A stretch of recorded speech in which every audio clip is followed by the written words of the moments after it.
nilagyan ko ng wallpaper guys. Tingnan nyo lang dyan. Ayan ang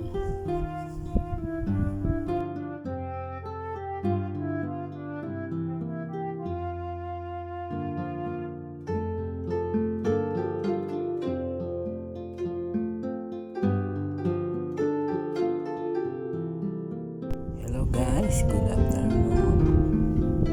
Nilagyan ko ng wallpaper guys. Ang Honda Beat 110. Ayan. Pero hindi ko natapos. Nung March ko pa yan nilagyan ng wallpaper. Ayan, tapusin ko na ngayon. Wallpaper lang guys. Nilagay ko dyan. Tatlong buwan na din yan nalagyan ko, pero hindi ko natapos. Ayan na siya guys. Nilagyan ko para kasi madali siyang malikabok kapag hindi nilagyan. Na-painted siyang wall like sa shining na part niya. Hindi siya kapwa. Okay na yan. Nilagyan ko ng wall. Kasi kahit natapakan ng paa, hindi siya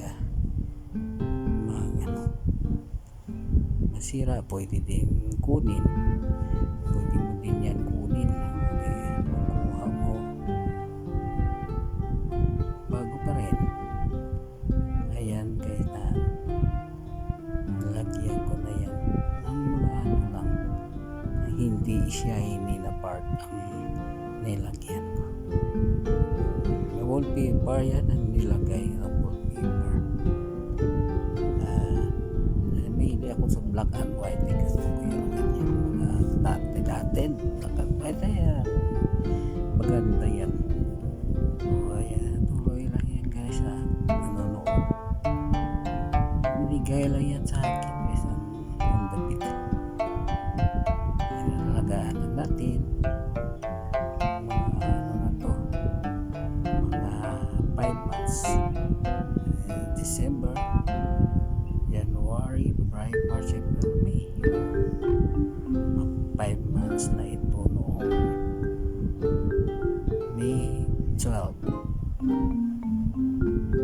Service kung saan gusto pumunta. Ay mga hirap ang mga maliliit na malagyan.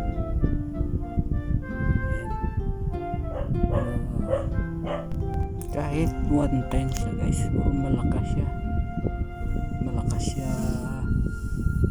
power niya, bilis pag kaunti lang ng grip ng kanyang nobela, ang lakas ng takbo. Yan guys, medyo nawala ng mga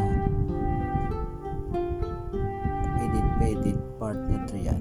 Ayan, pati yan sa ikulang lagi, pati sa cover ng tambutso nilagyan ko din yan guys. Ayan na siya. Ayan.